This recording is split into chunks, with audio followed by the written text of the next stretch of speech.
عمران خان کا اڈیالہ جیل سے قوم کے نام پیغام۔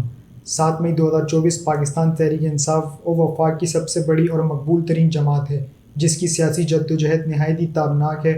اپنی 28 سالہ سیاسی جدوجہد کے دوران پی ٹی آئی نے ایک پرامن جماعت کے طور پر ہمیشہ ملک میں آئین کی بالادستی، قانون کی حکمرانی اور ملک میں عدل و انصاف کے فروغ کو اپنی پہچان بنایا۔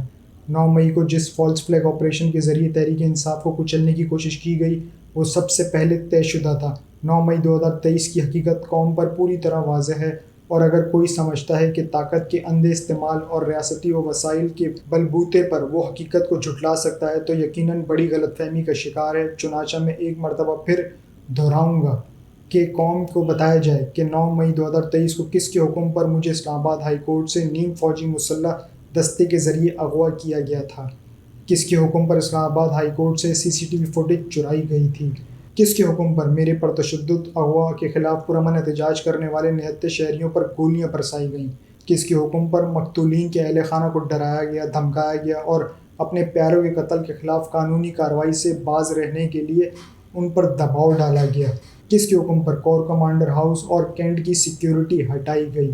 9 مئی کے واقعات کو تاریخ کے آئینے میں دیکھتا ہوں تو مجھے 1971 کے واقعات سے واضح مماثلت دکھائی دیتی ہے، جو 24 مارچ 1971 کو اس وقت کا حکمران یحییٰ خان سیاسی فریقین سے مذاکرات کے لیے ڈھاکہ میں موجود تھا، مگر مذاکرات کی کامیابی میں ہرگز سنجیدہ نہ تھا۔ چنانچہ 24 گھنٹوں کے اندر اندر یعنی 25 مارچ کو مشرقی پاکستان میں فل اسکیل فوجی آپریشن لانچ کر دیا گیا۔ اسی طرز پر 9 مئی کو ایک فالس فلیگ آپریشن کے تحت پہلے مجھے ہائی کورٹ سے اغوا کیا گیا اور پھر پورے ملک سے ہمارے ہزاروں کارکنان کو گرفتار کر لیا گیا۔ یہ سب کچھ پہلے سے طے شدہ تھا۔ پورے کا پورا ریاستی نظام جھوٹ اور فراڈ پر کھڑا ہے۔ سابق چیف جسٹس عمر عطا بندیال نے 14 مئی کو الیکشن کرانے کا حکم دیا تھا تو دھرنے اور احتجاج اور لانگ مارچز کے ذریعے ان کو دھمکایا گیا، جس پر انہوں نے معاملہ جرگے میں یہ بات واضح طور پر بیان کی گئی کہ نواز شریف تب تک واپس نہیں آئے گا جب تک قاضی فائز حساب چیف جسٹس آف پاکستان نہیں بن جاتے۔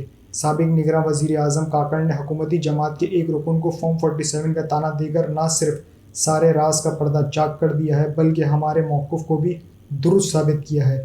اس سے پہلے اسلام آباد ہائی کورٹ کے 6 ججز کے خط اور کمشنر راولپنڈی کے اعترافی بیان نے ساری حقیقت قوم کے سامنے کھول کر رکھ دی ہے۔ یہ سب کچھ اس لندن پلان کے تحت جس کے واضح طور پر یہ 3 اہداف تھے: نمبر 1 مجھے جیل میں ڈالا جائے، نمبر 2 نواز شریف کے کیسز معاف کیے جائیں، نمبر 3 تحریک انصاف کو کرش کیا جائے۔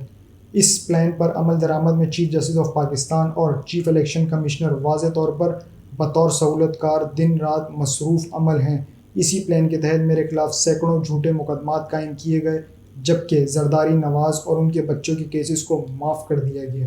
ملک میں میڈیا پر اس قدر پابندیاں عائد ہیں کہ کوئی آواز نہیں نکلتی، تاہم اس کے باوجود گندم کا اسکینڈل باہر آ چکا ہے۔ اگر میڈیا پر پابندیاں عائد نہ کی جاتی تو اب تک نہ جانے کتنے ہی اسکینڈل سامنے آ جاتے۔ ہم اپنے کسانوں سے یکجہتی کا اظہار کرتے ہیں۔ ریاست پہلے ہی کسانوں کو کچھ نہیں دیتی، اب ان سے ان کی محنت کا صلہ بھی چھینا جا رہا ہے۔